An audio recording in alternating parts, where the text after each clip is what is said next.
And for the meat of today's discussion, I first want to give this disclaimer that if there's a part that is a little bit difficult or that where confusion can actually arise, it's in this place.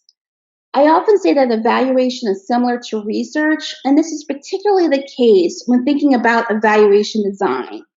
So this piece feels dense, it's because it is. So again, I will invite you to go back to the recording and review it at your own pace.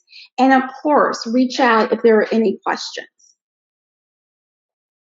So the third step of the formula is really about interpreting the findings that you're going to obtain. So you want to choose the evaluation design that is appropriate for the context and the level of resources that are available. There are a lot of different types of evaluation designs, but to try to bound this conversation, I'm going to focus on 5 that are probably most common within the evaluation space. And that's experimental, quasi-experimental, a non-equivalent comparison group, pre-post single group, and a case study. And in thinking about the evaluation designs, I also just want to tease apart evaluation designs from the data gathering process, even though those two are intimately connected.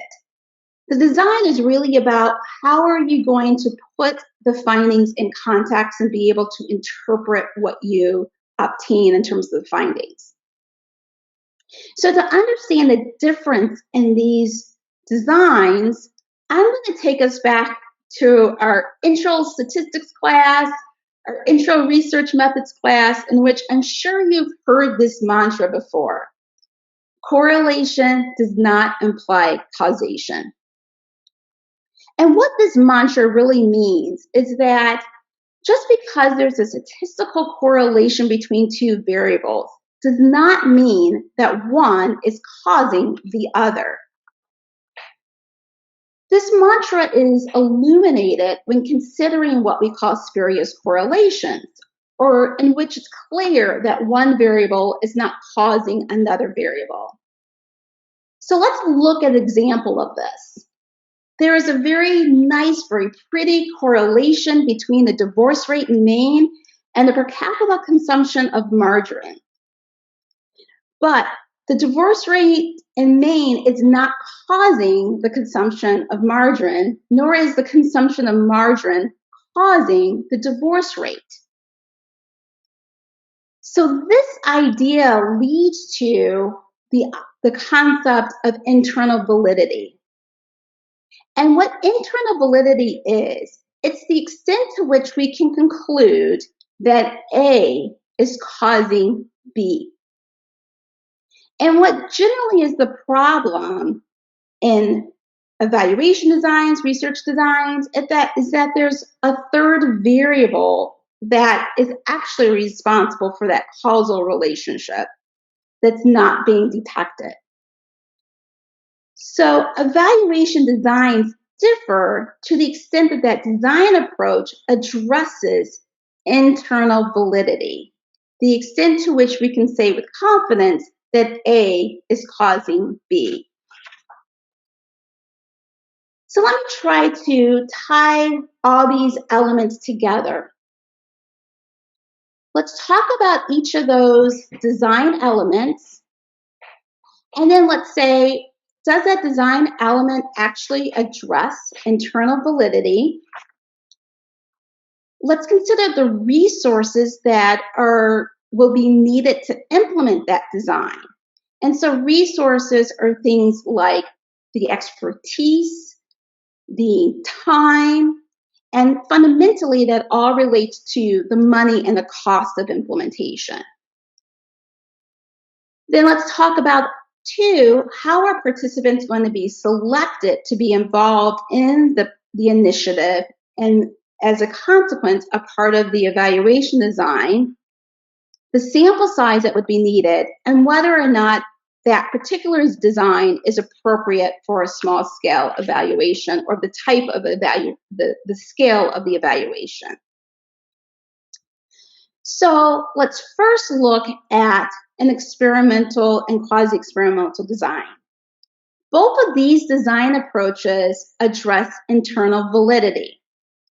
However, both of them are high in terms of implementation resources. There is a lot of expertise that's needed to be able to implement and to make sure that it's implemented to fidelity. And so that can be really challenging. Another challenge, particularly of an experimental design, is how the participants are selected. In experimental design, participants are randomly selected. So randomly, some participants may receive an intervention while others may not. And particularly for educational professionals, sometimes that type of random assignment is problematic. And so very often a quasi-experimental, if some type of design that addresses internal validity is appropriate, a quasi-experimental is chosen instead of an experimental.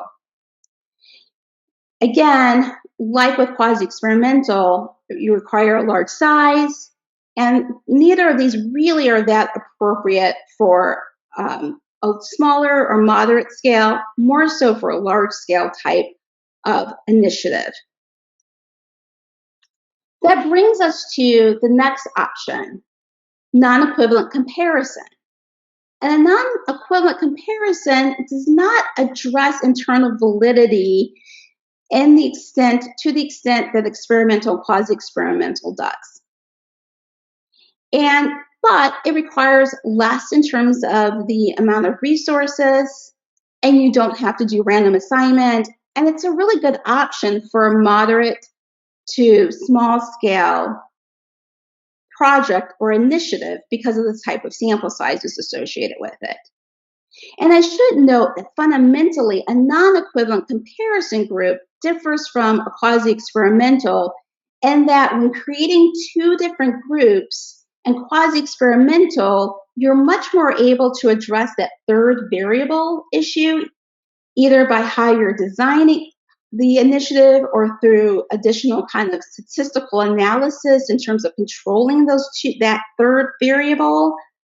And that's not the case when you're talking about a non-equivalent comparison group.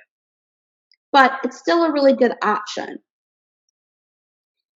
Now, a pre-post single group is a good option when you may not necessarily have two groups. There's not another group that you can compare against. In this type of situation, again, you're going to have, it addresses internal validity even less than a non-equivalent comparison group, but the implementation resources are lower. Again, you're not having randomization, and the sample size is smaller, and so it's appropriate for a moderate to small initiative. Case study can be another option. Again, doesn't really address internal validity. Implementation resources are low. They're identified and not randomly assigned, and it's for a small sample size and can be used for a small initiative as well. I do want to make a distinction between two terms that we sometimes hear often, which is a systematic evaluation and a rigorous evaluation. All evaluations should be systematic. One of the definitions that I gravitate to in thinking about evaluation revolves around using social science research methods to measure the effectiveness of social interventions. Using that definition, you can see how just by using those methods, you're going to be systematic in terms of completing the evaluation. But rigorous, even though it's used in slightly different ways, rigorous really means the extent to which you're addressing internal validity. So rigorous evaluation generally is referring to an experimental or quasi-experimental design. And so while all evaluations should be systematic, not all evaluations will necessarily be rigorous. So just wanted to make sure I made that distinction. So let's go back through to another example. And this particular example we introduced in the first part of the webinar, and this is a Department of Ed initiative related to a project getting funding for the undergraduate international studies and foreign language program. And in this design approach, we talked about possibly using the comparison group, that non-equivalent comparison group, if that was feasible. But really also saying that we will probably gather data through a pre-post design approach.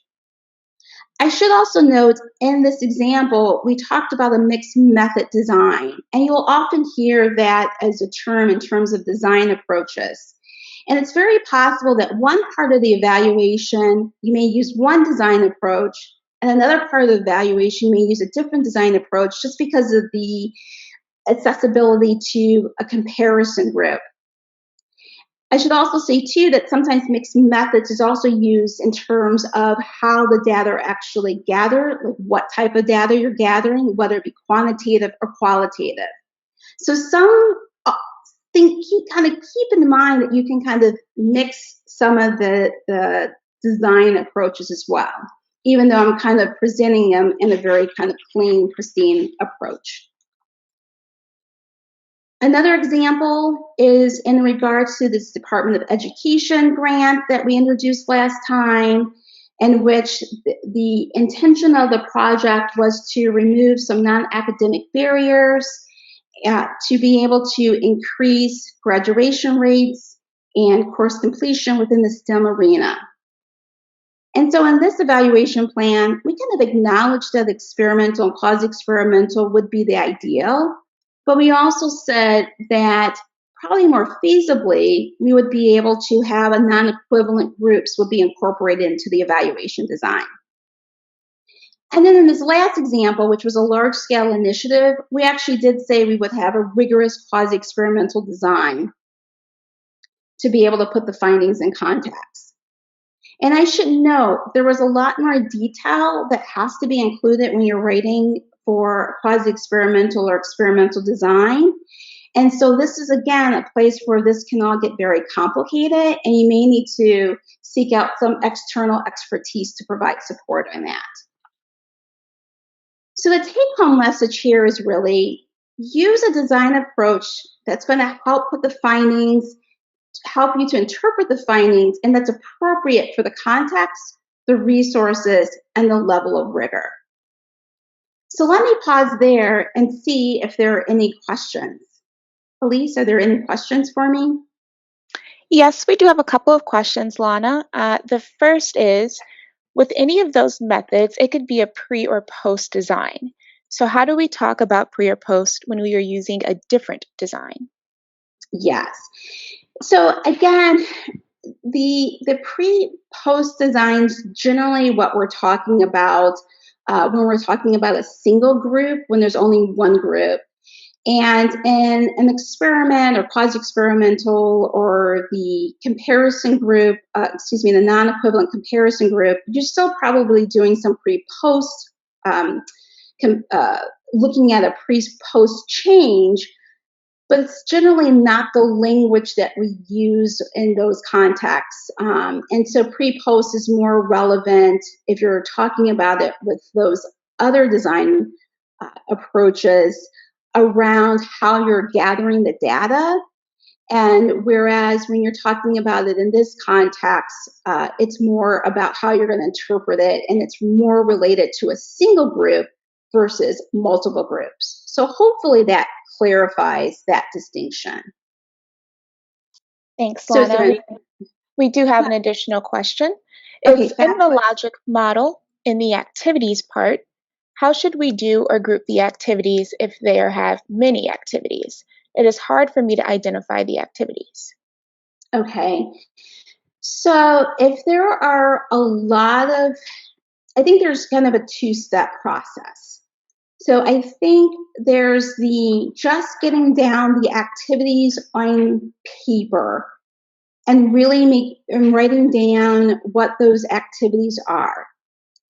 And then stepping back and thinking which ones make sense in terms of actually combining them together as a category, and how you want to think about approaching the activities from an actual implementation standpoint.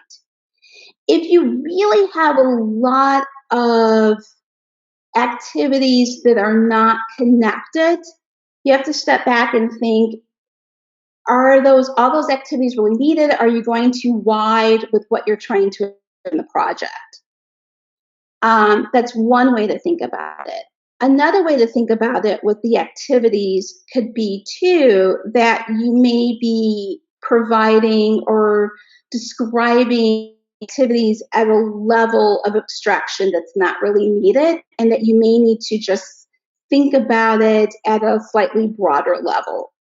So hopefully one of those two approaches is first kind of writing them all first and looking at them and saying what really makes sense to bunch together, and then saying at what level do you really need to describe it, and are you going too broad for that activity? So hopefully that helps.